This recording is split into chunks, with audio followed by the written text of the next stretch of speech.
Y pues sí, hasta cierto punto pudiera decir que soy, en términos que se dicen en otro lado, soy una especie tal vez de movie freak, de alguien que, bueno, pues está obsesionado, dirían, con las películas.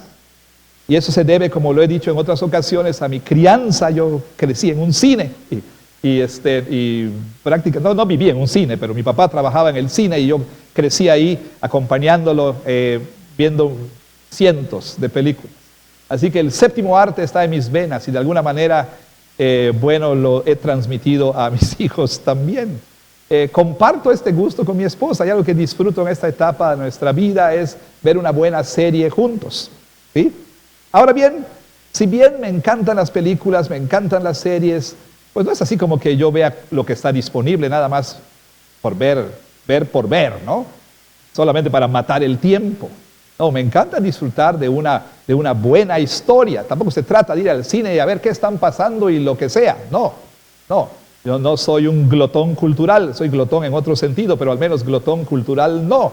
No soy alguien que vaya y consuma lo que esté disponible. Me gusta una buena historia, disfrutar una buena historia.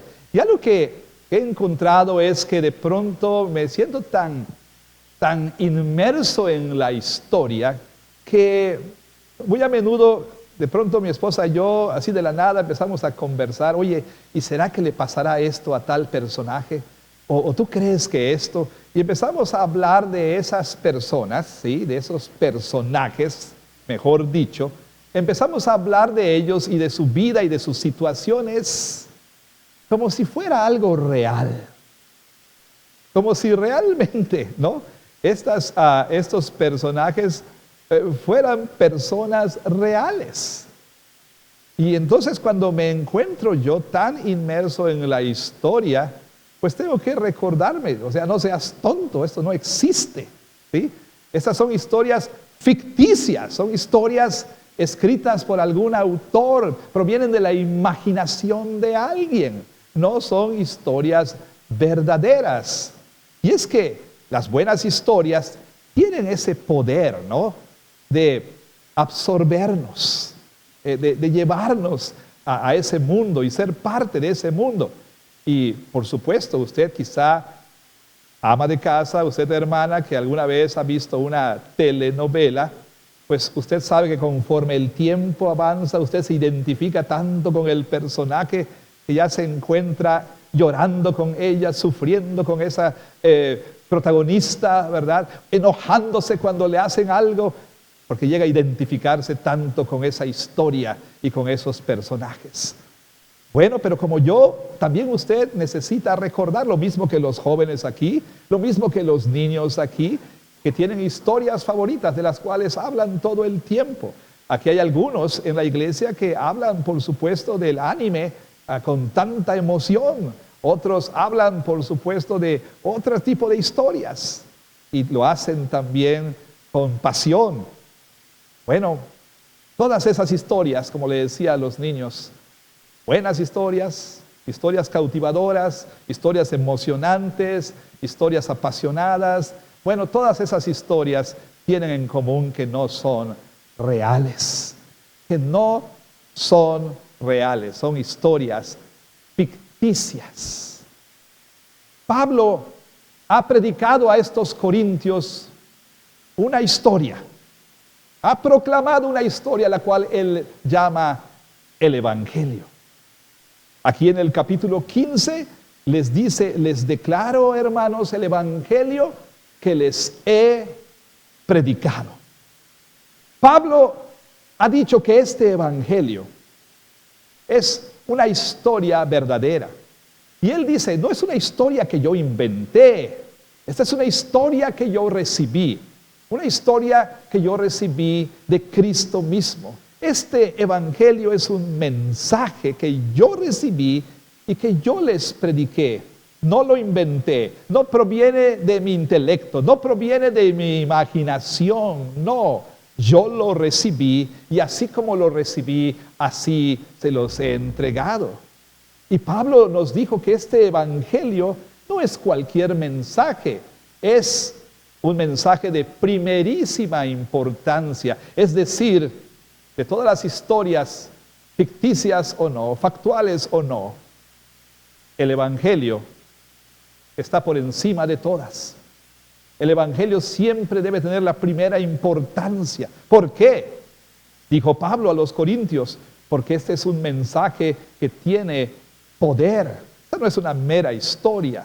Esta es una historia que tiene el poder de transformar, el poder de salvar a las personas. Ahora, ¿de qué trata este mensaje? ¿De qué trata esta historia? Como dije, yo y ustedes, todos nosotros, en mayor o menor medida, podemos ser cautivados por el contenido de una buena historia. Pero ¿de qué trata esta historia que Pablo llama el Evangelio? ¿Cuál es su contenido? Aquí en este pasaje, el apóstol Pablo, en los versículos 3 al 8, Pablo describe de manera sumaria, de manera resumida, el contenido de este mensaje. Y nos dice el apóstol Pablo que este es un mensaje acerca de Cristo Jesús. Es un mensaje que trata de quién es Jesús y qué es lo que Jesús vino a hacer. Es un mensaje acerca de quién es Cristo y qué ha hecho Cristo. Pero Pablo no solamente nos dice a quién es Jesús y qué ha hecho Jesús. Su propósito no es nada más contarnos esta historia. Su propósito no es nada más que usted y yo conozcamos esta historia. No, el apóstol Pablo también quiere que usted y yo creamos esta historia. Como dijimos la semana pasada, este mensaje debe ser recibido. Y porque este mensaje es un mensaje acerca de Cristo, de quién es Cristo y qué es lo que Cristo ha hecho, nosotros debemos recibirlo, debemos creerlo. ¿Qué nos dice el apóstol Pablo aquí acerca de Jesús? ¿Y por qué debemos recibir este mensaje? ¿Qué nos dice el apóstol Pablo aquí acerca de qué ha hecho Jesús? ¿Y por qué debemos recibir este mensaje? Nosotros estamos muy dispuestos a recibir ficción como historia factual. Estamos más dispuestos a creer historias que no son verdaderas. Bueno, nos emocionamos por esas historias, aunque no sean verdaderas. Discutimos apasionadamente acerca de esas historias, aunque no sean verdaderas. Compartimos esas historias, llamamos a otros a conocer esas historias. Y lo hacemos con emoción, lo hacemos con pasión. De alguna manera esas historias han cautivado nuestra imaginación, han cautivado nuestro corazón. De alguna manera esas historias han resonado con nuestro ser. Pero ¿qué de esta historia? ¿Qué de esta historia que Pablo llama el Evangelio? ¿Cómo respondemos a ella? ¿Cuál es nuestra reacción ante a ella? Bueno, como he dicho, Pablo nos dice, el Evangelio es un mensaje acerca de Cristo que debe ser recibido, que debe ser creído. Es un mensaje de primera importancia y es el mensaje no solo prioritario, es el mensaje preeminente, es el mensaje que usted antes que nada, antes que todo, debe recibir y debe creer. ¿Por qué? Mientras que Pablo pudiera darnos varias razones, aquí en este pasaje, él nos da por lo menos tres razones por las que nosotros debemos creer el Evangelio. ¿Cuáles son estas razones? En primer lugar, note conmigo que en el versículo 3 Pablo comienza de esta manera diciendo lo siguiente: porque primeramente les he enseñado lo que asimismo recibí. Ahora, la Reina Valera nos hace pensar que Pablo está diciendo que esto es lo que hice en orden cronológico. Antes de cualquier cosa, yo les di lo que recibí.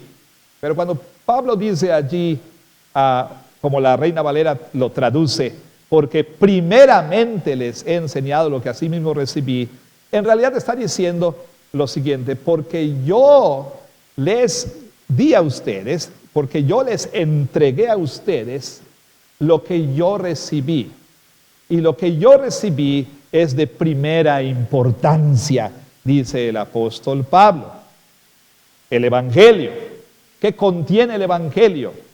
¿De qué trata el Evangelio? Pablo dice que Cristo murió por nuestros pecados conforme a las Escrituras, y que fue sepultado y que resucitó al tercer día conforme a las Escrituras, y que apareció a Cefas y después a los 12, después apareció a más de 500 hermanos a la vez, de los cuales muchos viven aún y otros ya duermen, después apareció a Jacobo, después a todos los apóstoles, y por último, al final, al último de todos, como a un abortivo, me apareció a mí, porque yo soy el más pequeño de los apóstoles. Pablo continúa en el versículo 9. Bueno, ¿qué está diciendo el apóstol Pablo aquí? Bueno, note por favor, antes de enunciar esta primera razón, note por favor que Pablo dice que este evangelio es acerca de Cristo. No es acerca de usted, no es acerca de mí. Ni siquiera se trata el evangelio de nuestra respuesta a ese mensaje. Muchas veces nosotros, cuando estamos compartiendo el evangelio, pensamos que contar nuestro testimonio a otras personas, ese es el evangelio. Y tan importante como es acompañar una presentación del evangelio con nuestro testimonio personal, el evangelio no es lo que Cristo ha hecho en nosotros.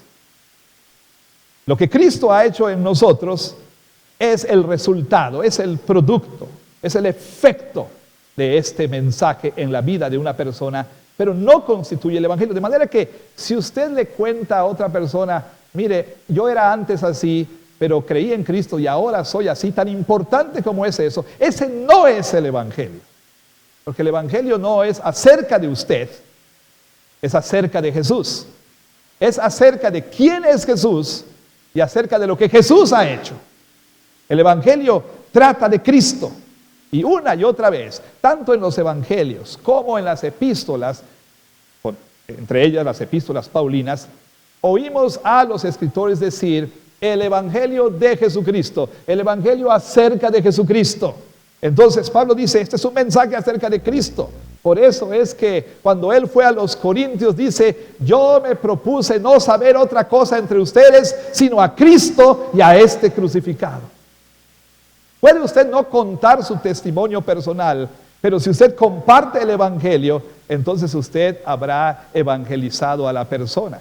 Ahora, una presentación del evangelio acompañada de lo que ha hecho en su vida es algo muy bueno. Pero si algo no está presente allí, no debiera ser Cristo y su obra, sino otras cosas que son accesorios, que son de ayuda, como el testimonio personal. Bueno, Kevin DeYoung en nuestro boletín dice que un evangelio que no habla de quién es Cristo y qué ha hecho Cristo, no es un evangelio, no es el evangelio. Ahora, nos dice Pablo que este evangelio acerca de Cristo trata de ¿qué? De que Cristo murió, de que Cristo fue sepultado, que Cristo resucitó y que Cristo apareció a otros.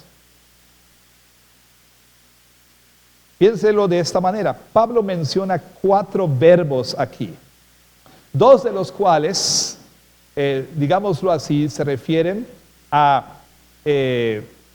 las partes primarias y 2 se refieren a frases que apoyan esas partes primarias.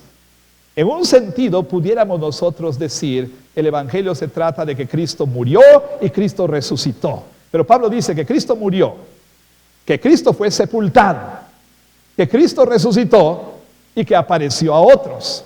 De manera que cuando Pablo añade que fue sepultado, esto es para reforzar el hecho de que Cristo murió.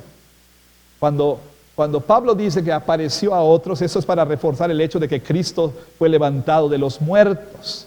Entonces, Lo primero que Pablo dice acerca del Evangelio de Cristo y que constituye una razón por la cual usted y yo debemos creer este mensaje, es que este mensaje, ya decíamos algo de esto la semana pasada, es historia factual.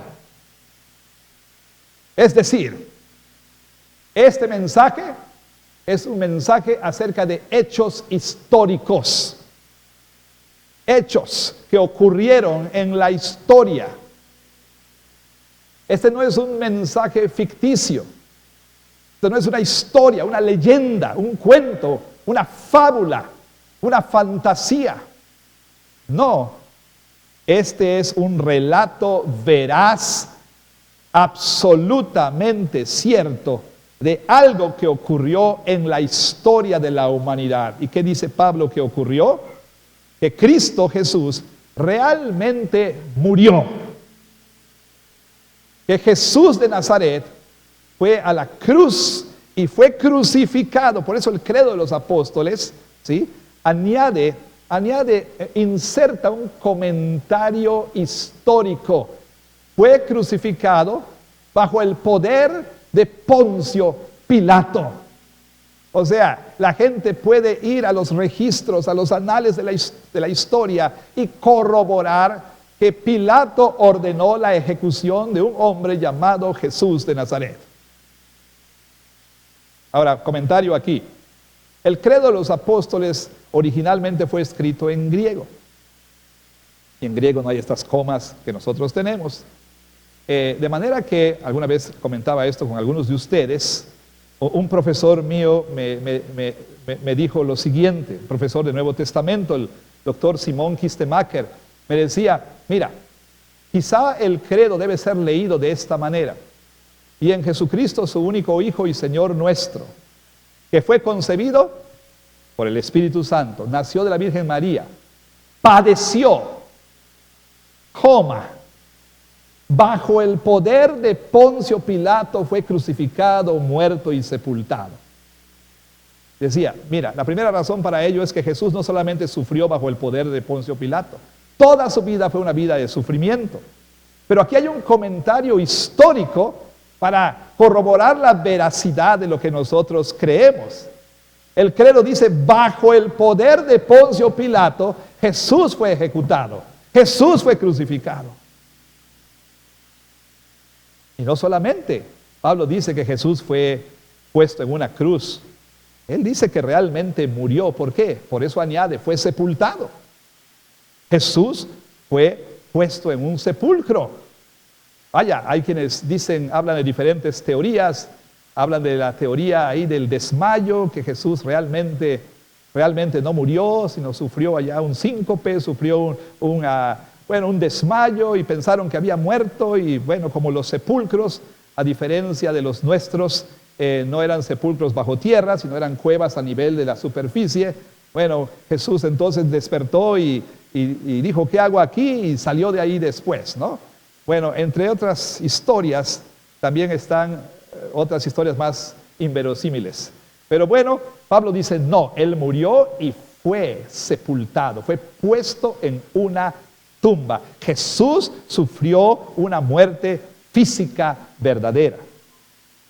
Pero Pablo dice, Jesús no solamente murió, él dice, note, por favor, versículo 4, resucitó al tercer día y apareció. O sea, esto es importante, porque muchos pudieron haber dicho, bueno, Jesús resucitó, pero ¿dónde está el cuerpo? Hoy se discute mucho acerca de si cierto personaje infamemente célebre en nuestro país, cuyo nombre no mencionaré, ¿sí? La discusión está de, ¿lo mataron o no lo mataron? Y si lo mataron, ¿fue una ejecución o no fue una ejecución? Pero muchos de los expertos y muchos de los periodistas y mucha gente dice, a ver, ¿por qué no nos mostró el gobierno el cuerpo? ¿Dónde está el cuerpo? Es que hubo un entierro, sí, pero había algo dentro de ese féretro. Y no quiero que usted se ponga aquí su gorrito de aluminio y teorías de conspiración y demás, Pero simplemente estoy diciendo que hoy hay una discusión, ¿verdad?, en el ciberespacio, en las redes, en el internet, una discusión sobre ¿murió o no murió? ¿Realmente estaba ahí o ya desapareció para ir donde está Pedro Infante, Elvis y todos los demás? O sea, Juan Gabriel, etcétera, ¿no? ¿Realmente murió o no murió? ¿Dónde está el cuerpo? ¿Dónde está el cuerpo?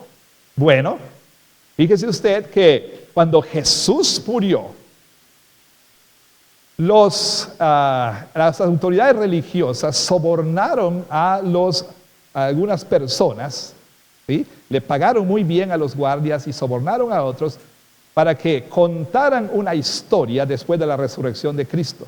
Y la historia que querían que la gente escuchara fue que se robaron el cuerpo. ¿Sí? Bueno, una cosa es decir que resucitó. Otra cosa es mostrar el sepulcro vacío. Pero una cosa muy diferente es que el Cristo que murió en esa cruz apareció personalmente al tercer día.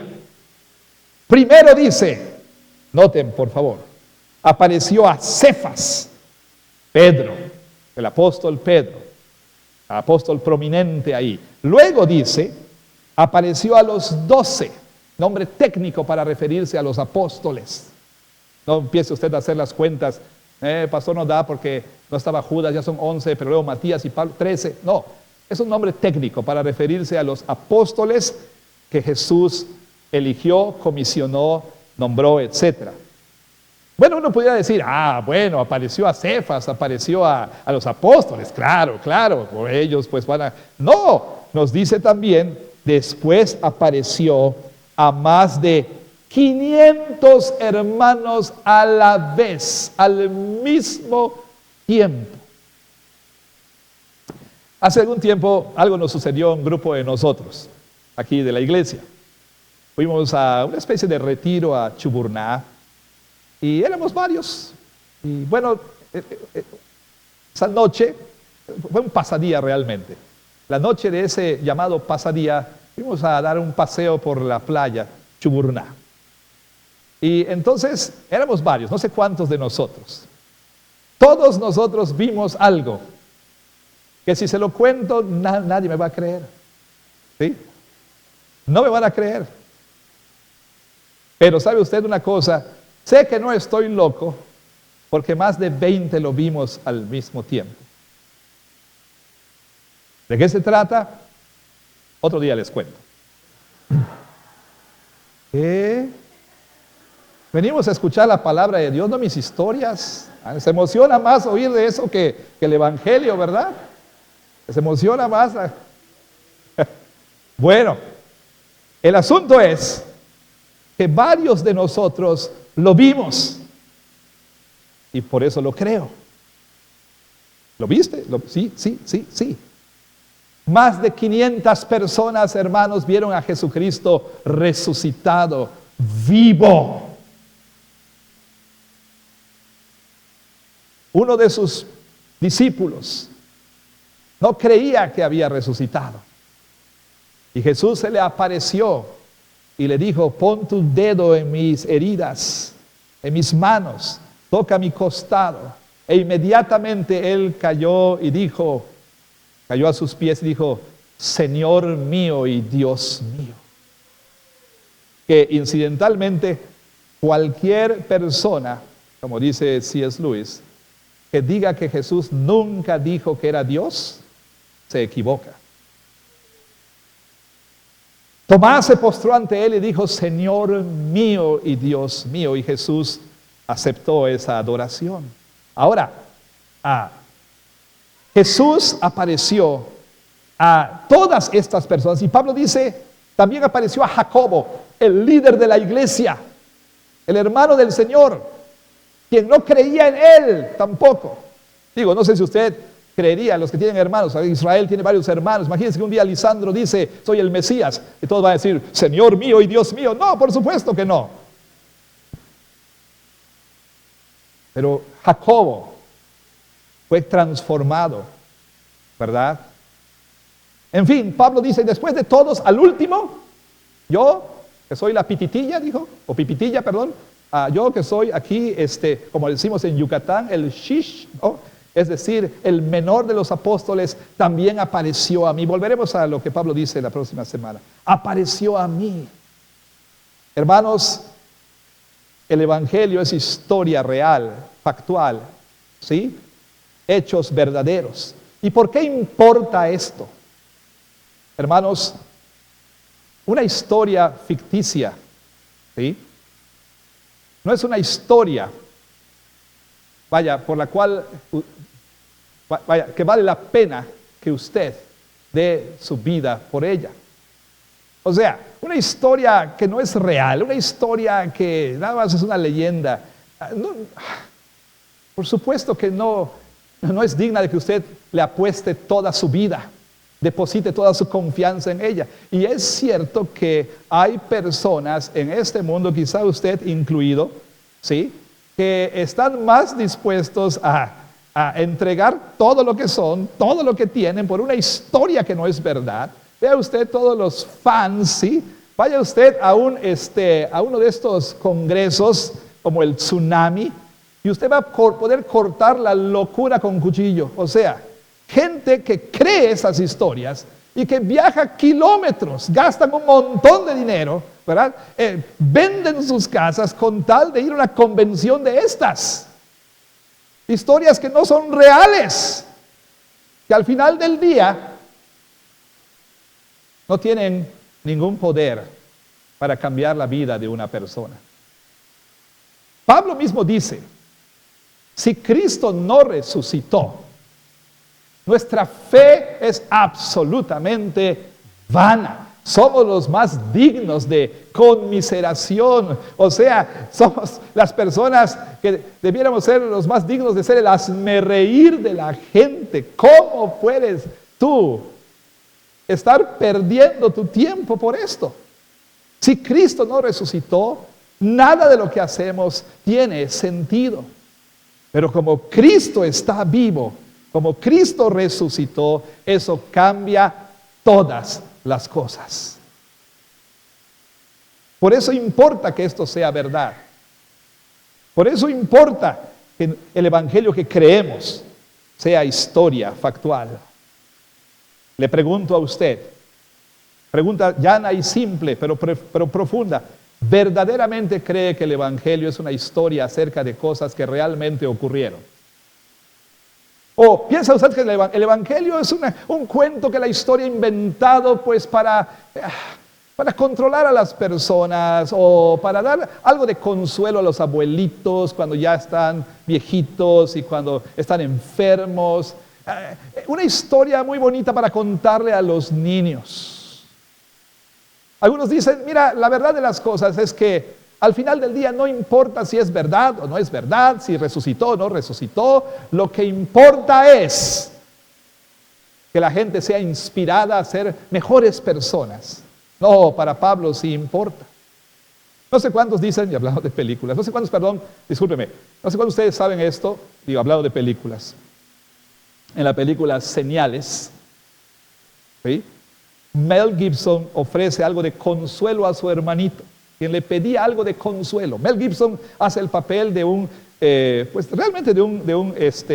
sacerdote anglicano o episcopal cuya esposa había muerto de manera trágica, y eso hizo que él abandonara su fe. La película trata de una invasión alienígena, pero en realidad trata de cosas más profundas. Y entonces en medio de la película tienen un diálogo, él y su hermanito quiere algo de consuelo. Y le dice, no puedes pretender ser como eras antes y darme algo de consuelo. Y le cuenta una historia acerca de dos tipos de personas, ¿sí? Unos que creen que sí hay alguien allá arriba cuidándonos y otros que no lo creen, que estamos solos y que no hay nadie que nos cuide. Cuenta la historia y entonces le pregunta a su hermanito, ¿y tú qué clase de persona eres? Y dice, yo soy de los que creen en milagros. ¿Y tú? Mel Gibson le dice, bueno, ¿te sientes consolado? Pues sí, me siento más consolado. Bueno, entonces no importa qué es lo que yo creo, ¿no? No importa si es verdad o no es verdad. Con que te sientas consolado, basta. Pero no Pablo. Pablo no es así. Pablo no dice, a ver, si el Evangelio te consuela como te puede consolar cualquier otra historia, pues qué bueno. Si Jesús resucitó o no resucitó, no importa. No, Pablo dice, si Cristo no resucitó, si lo que nosotros creemos no es verdad, si lo que la Biblia dice, recuerde usted que dice aquí Pablo, todo eso sucedió de acuerdo a las Escrituras, y nosotros leemos esto en las Escrituras, si lo que la Biblia dice no es verdad, ¿en qué otra cosa miente la Biblia? Si lo que dice acerca de Jesús no es verdad, nunca sucedió, ¿en qué otra cosa miente la Biblia? Por eso importa que nuestra fe sea una fe histórica. ¿Lo cree usted? ¿Lo cree usted? ¿Realmente lo cree usted? Pregúntese esto. Pero Pablo no solamente nos dice, esta es una razón para que usted y yo creamos en este mensaje, en el Evangelio. También nos dice, en segundo lugar, que este es un mensaje que tiene un diseño divino. No solo es historia factual, pero también es un mensaje que tiene un diseño divino. 2 veces por lo menos Pablo dice aquí que todo esto sucedió, note por favor, versículo 3, versículo 4, conforme a las Escrituras. En otras palabras, todo lo que ocurrió en la vida de Jesucristo no fue un accidente. Jesús no fue crucificado, muerto y sepultado simplemente por la oposición religiosa, por los celos de los fariseos y los saduceos y el Sanedrín, es decir, el concilio religioso, la máxima autoridad religiosa. No fue un mero asunto de fanatismo religioso en el que una religión se opone a otra. Lo que le ocurrió a Jesucristo no fue un asunto nada más de que el imperialismo romano que dominaba ahí, pues tenía que subyugar y tenía que acabar con otra rebelión para continuar con su yugo sobre Palestina. No, lo que le ocurrió a Jesucristo no fue un accidente y tampoco sucedió por cuestiones meramente sociopolíticas, socioreligiosas. No, todo lo que ocurrió fue conforme a las Escrituras. Y eso significa, en primer lugar, que el Evangelio ya había sido anunciado desde antes. Muchos piensan que el Evangelio es un asunto neotestamentario, algo que empieza en el Nuevo Testamento, y no es así. Escuche usted lo que Pablo dice en su carta a los Romanos. Dice ahí el apóstol Pablo en el capítulo 1, Pablo, siervo de Jesucristo, llamado a ser apóstol, apartado para el Evangelio de Dios, que él, es decir, el cual, él, quien, Dios, había prometido antes. ¿Cuándo y cómo? Por sus profetas en las santas Escrituras acerca de su Hijo, nuestro Señor Jesucristo, que era del linaje de David según la carne. ¿Qué está diciendo Pablo? Que el Evangelio ya había sido anunciado desde antes, a través de las Escrituras del Antiguo Testamento. Pablo dice los profetas, y profetas no solamente piensen Isaías hasta Malaquías. Cuando los judíos hablan de profetas, hablan de libros que nosotros no pensamos son proféticos. Profetas anteriores, profetas posteriores, ¿sí? O sea, una manera de referirse a gran parte, inclusive hasta de referirse a Moisés. Pablo está diciendo que este evangelio ya había sido anunciado por los profetas, ya había sido declarado. Jesús mismo lo dijo en un par de ocasiones, lo dijo en muchas ocasiones. Pero bueno, vea usted el capítulo 18 del Evangelio de Lucas. En el capítulo 18 del Evangelio de Lucas, Jesús nuevamente anuncia su muerte. ¿Y qué es lo que Jesús dice? Versículo 31 en adelante. Dice, tomando Jesús a los 12, les dijo, he aquí, subimos a Jerusalén y se cumplirán todas las cosas escritas por los profetas acerca del Hijo del Hombre, pues será entregado a los gentiles, será escarnecido, afrentado y escupido, y después de que le hayan azotado le matarán, mas al tercer día resucitará. Y esto fue declarado en varias y diferentes maneras, a través de tipos, Un tipo son instituciones, personas, acontecimientos, lugares que de alguna manera prefiguran al Señor Jesucristo. Esto fue también declarado en pasajes más, digámoslo así, más claros, perdón por la redundancia, como Isaías 53. O cuando Jonás dice, ¿verdad? Nos dice que estuvo 3 días en el vientre de un pez. Jesús dice, así como Jonás estuvo, así el Hijo del Hombre también estará en la tumba por 3 días. Bueno, y hay muchísimos lugares donde el Antiguo Testamento una y otra vez declara el Evangelio. Por esta razón Jesús tiene esta reacción cuando Él se une a 2 desconsolados, desanimados, desalentados, descorazonados discípulos que iban a una población llamada Emaús, totalmente devastados, derrotados por la muerte de Jesucristo.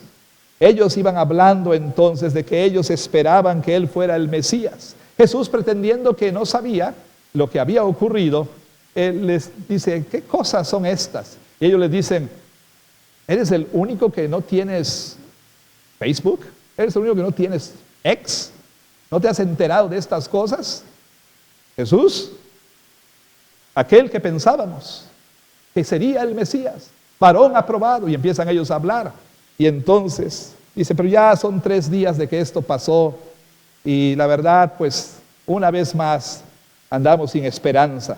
Y esto dice nuestro Señor Jesucristo a estas personas.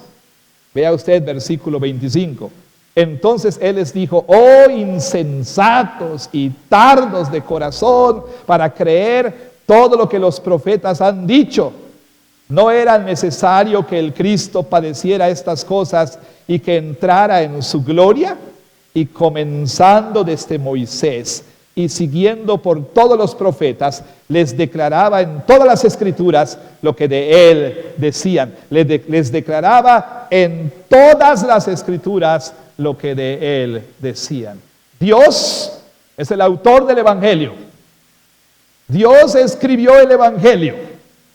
Y todo lo que Dios escribió en el Evangelio sucedió conforme a las Escrituras. Este mensaje es un mensaje que tiene un diseño divino. Este es un mensaje que fue anunciado de antemano, puesto por escrito. Ahora bien, hermanos, nosotros conocemos este mensaje porque leemos de él en las Escrituras. Y esto implica por lo menos 2 cosas. Una, si queremos saber qué es el Evangelio, tenemos que ir a las Escrituras. Porque es en las Escrituras donde el Evangelio se nos declara. Cualquier Evangelio que no es conforme a las Escrituras no es el Evangelio. Cualquier anuncio o proclamación acerca de Jesús que no es conforme a lo que Dios dispuso y que puso por escrito a través de sus profetas y sus apóstoles, no es el Evangelio. Cualquier evangelio que no es conforme a las Escrituras no es el Evangelio. Y la segunda implicación es que, por supuesto, para creer en el Evangelio tenemos que creer en el testimonio de las Escrituras. ¿Cree usted que la Biblia verazmente nos habla de lo que sucedió en la historia? Porque una cosa es que esto sucedió en la historia y una cosa muy diferente es que el registro de esa historia no sea veraz. O sea, historia es una cosa, historiografía es otra. La Biblia relata verazmente cosas que sucedieron. Y lo que el Nuevo Testamento dice acerca de Jesús es lo que había sido dicho en el Antiguo Testamento. Cuando Pablo les dice a estos corintios, todo esto pasó conforme a las Escrituras, adivine a qué se refería: al Antiguo Testamento. De manera que entonces nuestra fe en el Evangelio debe estar basada en confianza en lo que las Escrituras dicen acerca de quién es Cristo y qué ha hecho Jesucristo. ¿Lo cree usted? Esa es otra pregunta importantísima. Como le decía a los niños, Si Goku no existe, lo siento, Fer, eso no va a tener un efecto en tu vida.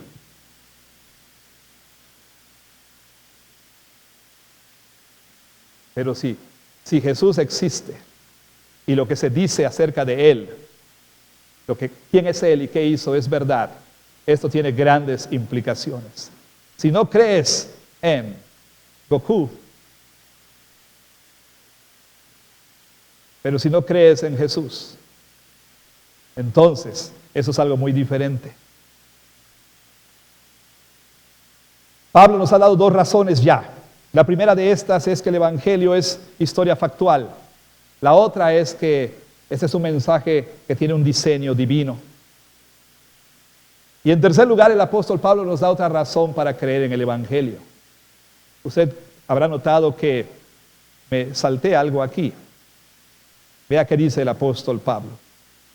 Capítulo 15, versículo 3. Porque de primerísima importancia es lo que yo les enseñé, lo que yo recibí. Que Cristo murió por nuestros pecados. Verá usted, hay historias aún reales a las cuales no les prestamos mucha importancia. Podemos nosotros oír que hay toda una mancha de sargazo que está afectando tremendamente el Caribe mexicano. Nosotros oímos que hay guerra en Irán y decimos otra vez las locuras de Trump y cosas de ese tipo, ¿verdad? Que la gente dice, otra vez los Estados Unidos con su hambre expansionista, bueno, ya lo hemos visto antes. Y podemos seguir con nuestra vida, no nos afecta. Hasta que va a la gasolinera y el litro ya cuesta 30 pesos. Entonces ya el asunto se vuelve personal, ¿no es cierto? El asunto adquiere otro carácter, ya me afecta, tiene un significado personal, tiene que ver conmigo. Bueno, la tercera razón por la cual usted debe creer en el Evangelio no es nada más porque es historia factual, no nada más porque esta historia tiene un diseño divino, todo sucedió conforme a lo que Dios dijo, pero también usted debe creer en el Evangelio porque tiene significancia o importancia personal.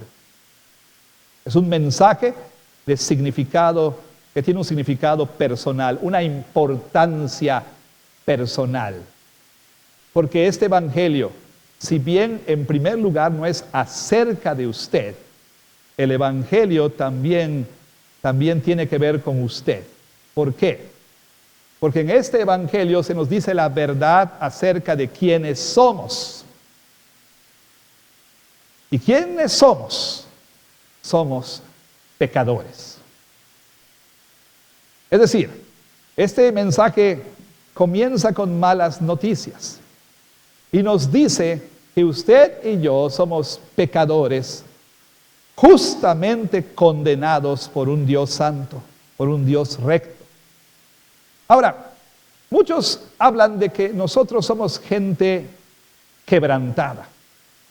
Hablamos de nuestros quebrantos. Somos gente que está rota. Sí es cierto, por supuesto. Yo soy una persona quebrantada. Todo lo que tienen que hacer para saberlo es hablar con mi esposa. Soy un hombre quebrantado, ¿sí? Roto por el pecado. ¿Ok? Así es. Ahora, usted también. Sin embargo, cuando nos entendemos nosotros en primer lugar como personas quebrantadas, algo sucede que es tan sutil que no le prestamos tanta importancia. Es más fácil admitir que uno es una persona quebrantada a admitir que soy un pecador. ¿Por qué? Porque cuando digo que soy una persona quebrantada, lo que estoy diciendo es que últimamente todo tiene que ver conmigo. Y que lo que yo anhelo es ser restaurado y estar bien para estar bien conmigo mismo, para gozar de pues una vida buena, ¿sí? Pero cuando hablamos de ser pecadores, estamos hablando de algo distinto. No me malentienda.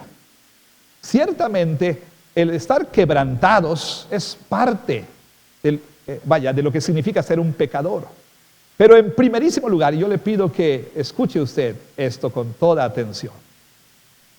El ser un pecador quiere decir en primerísimo lugar que el problema más grande que usted enfrenta no es sus quebrantos, por más duros que estos sean, por más dolorosos que estos sean, sino su problema más grande es que usted ha ofendido a un Dios santo y justo. Ese es su problema más grande. El ser pecador, en primer lugar, tiene que ver con que usted se ha rebelado en contra de su Creador. Que usted y yo no ha amado a Dios con todo su corazón, con toda su alma, con todas sus fuerzas, con toda su mente. Que usted y yo, como dice Isaías en el pasaje que leímos, como ovejas nos descarriamos y cada cual se apartó por su camino. Y todos decidimos vivir la vida que nosotros quisimos vivir. Y dijimos, Dios, no me interesa que seas Dios, no me importa que seas Dios, no me importa que me hayas creado para tu gloria, no me importa que me hayas creado para ser tu siervo, yo voy a vivir la vida que yo quiero vivir. Nos hemos rebelado en su contra, hemos quebrantado su ley, hemos roto su ley, hemos ofendido en la cara a un Dios santísimo. Ese es nuestro gran problema, nuestro más profundo problema. Ahora, la gente quiere un evangelio terapéutico, un evangelio para medicarse. Lo que quiere es oír un mensaje que tiene que ver con que Jesús sana las heridas del alma, que Jesús calma nuestro dolor, que Jesús calma nuestra ansiedad, nuestra depresión, que Él viene con su bálsamo divino, su ungüento de gracia, y viene a darnos este apapacho que alivia, ¿no? Y entonces nuestros quebrantos sanan, y todo eso es verdad. Pero esa no es la primera razón por la que Jesús murió. Jesús murió, dice, por nuestros pecados. Al que no conoció pecado, dice Pablo en 2 Corintios 5, 21. Por nosotros fue hecho pecado. ¿Qué quiere decir esto? El profeta Isaías lo pone así. Todos nos descarriamos como ovejas, cada cual se apartó por su camino, pero el Señor cargó sobre él el pecado de todos nosotros. A esto le llaman los teólogos imputación. Es decir, Dios tomó los pecados de su pueblo y los cargó sobre Jesús. Y entonces esos pecados fueron acreditados a Jesús. Y entonces, porque fue hecho pecado, Jesús ahora tenía que recibir la sentencia. Nada más que Jesús murió por pecados que no eran suyos. Y aquí hay algo muy importante. El evangelio es un evangelio que habla de una muerte penal sustitutoria. Y cuando digo penal, no me refiero a lo que fallamos en los mundiales, no me refiero a eso. Cuando digo penal, ahora estamos en modo mundialista, cuando digo penal, me refiero a cuestiones legales, a sufrir una pena, un castigo, ¿sí? Hay muchos, aún en el mundo evangélico, en el mundo cristiano, que se oponen a la idea de una muerte sustitutoria penal, de que Dios castigó a Jesús, derramó su ira sobre Cristo Jesús, ¿sí? Dicen, no, eso no es cierto, eso es abuso infantil cósmico. Pero ¿sabe usted? La muerte de Jesús no es lo que muchos piensan. Jesús murió solamente como un ejemplo supremo de amor, como un ejemplo del sacrificio más grande. Ni tampoco Jesús murió para inspirar a otros. No. Jesús no es William Wallace en el empalado ahí, o bueno, no sé cómo describirlo, Mel Gibson en Braveheart. Freedom. No murió nada más ahí para inspirar a otros. No. Jesús murió por nuestros pecados. Para hacerlo más personal, murió porque mentiste hoy. Murió porque tuviste pensamientos lujuriosos hoy. Murió porque ni siquiera le diste gracias a Dios hoy. Murió porque no amas a Dios con todo su corazón. Murió porque engañaste. Murió porque hablaste mal. Murió porque hiciste esto o aquello o lo otro. Murió por nuestros pecados. Todos y cada uno de tus pecados y de mis pecados fueron puestos sobre Él, y Dios derramó la ira que estaba en contra tuya sobre Él. Para eso murió Jesús. Por eso murió Jesús. Este es el Evangelio. Estas son las buenas noticias. Las buenas noticias son que Cristo ha muerto por los pecados de todos aquellos que creen en Él. Murió para expiar tus pecados, quitarlos, para que ya no estén ahí, delante de la vista de un Dios santo y justo. Murió para propiciar la ira de Dios, para que la ira de Dios ya no esté más en contra tuya. Y estas son las buenas noticias. Si crees en este Evangelio, tienes perdón de pecados. Si crees en este Evangelio, tu relación con Dios es restaurada y puedes tener una relación correcta con Dios. Si crees en este Evangelio, tienes una nueva vida, tienes una nueva esperanza. Si crees en este Evangelio, eres salvo y serás salvo de la ira de Dios. Entonces, ¿cuál es la pregunta obligada? ¿Crees esto realmente? ¿Crees que Jesús murió por tus pecados? ¿Crees que recibió el castigo que es tuyo, que justamente mereces? ¿Lo cree usted? ¿Lo crees tú? Pregúnteselo. Si en verdad usted cree esto. Si no, la invitación es a seguir hablando del Evangelio. Hablemos personalmente, conversemos más acerca del Evangelio.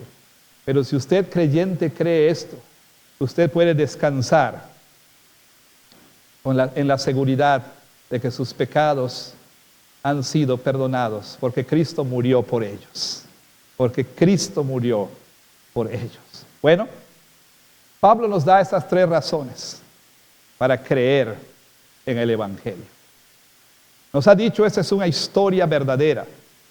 El Evangelio nos habla de historia factual. Nos dice que esta historia tiene un diseño divino. Todo Dios lo diseñó. ¿Para qué? Para su propósito. Y nos dice Pablo que este propósito es que Cristo muriera por nuestros pecados. El Evangelio tiene significado personal, importancia personal. Si usted cree en este Evangelio, usted tiene perdón. Si rechaza este Evangelio, usted no tiene ninguna otra esperanza. Tiene un significado personal. Le dice a usted quién es usted y le dice cuál es el único remedio para quién es usted. Le da estas buenas noticias de que Cristo Jesús murió por los pecadores, como usted y como yo. Y si se arrepiente de sus pecados y cree en Él, usted recibirá perdón de pecados y vida eterna. Bueno, al principio le dije que soy una persona que ama historias, que ve muchas historias en películas y en series. También me encuentro a mí mismo muchas veces hablando con emoción de esas historias. Y hay personas que aquí en la iglesia me dicen, pastor, ¿qué me recomienda ver? Y es cuando digo, Señor, estoy viendo demasiado Netflix, ¿no? ¿Qué me recomienda, pastor? ¿Qué me recomienda ver? No me pregunta, pastor, ¿qué libro he de leer? O sea, ¿qué pasaje de la Biblia? ¿Qué serie debo ver? Entonces tengo que examinarme a mí mismo. ¿Qué estoy haciendo, Señor? Pero entonces cuando me hacen esa pregunta, digo, mira esta serie, está buenísima, porque trata de esto y de otro y de aquello, y empiezo a recomendar esta historia, ¿verdad? Con pasión, y mira, vela, no te vas a arrepentir, vela. Y me pregunto si así hablamos del Evangelio. Y si no es así, ¿será porque no creemos que es historia verdadera? ¿Será porque pues no pensamos que esta historia tenga realmente un diseño divino. ¿O será porque, bueno, no hemos experimentado a nivel personal lo que el Evangelio puede hacer? Yo no sé cuál sea la razón por la cual quizá usted puede hablar más emocionado de otras historias que de esta. Quizá alguna de estas refleja la razón. Pero entonces, yo le llamo a creer en el Evangelio. No cualquier Evangelio, sino el Evangelio verdadero. El Evangelio acerca de Jesucristo. ¿Quién es Él y qué es lo que hizo? Como las Escrituras lo dicen. Que Dios bendiga su palabra.